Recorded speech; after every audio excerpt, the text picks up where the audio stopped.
60 soniyada iPhone XS'ni ko'rib chiqamiz. Qani ketdik. Smartfon 2018-yil 21-sentyabrda taqdim etilgan. Batareya sig'imi esa 2658 mAh.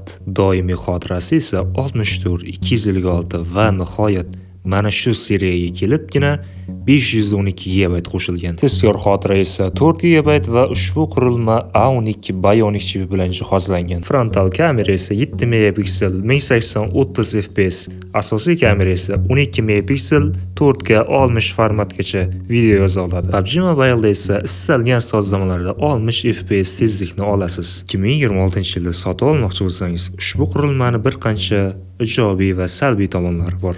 Ijobiy tomonlariga kelsak, kamerasi hali hanuz juda sifatli video va rasmlarga oladi. Salbiy tomonlariga kelsak, ushbu qurilmaning batareyasi o'z muddatini o'tab bo'lgan va boshqa bu qurilmaga dasturiy yangilanishlar kelmaydi.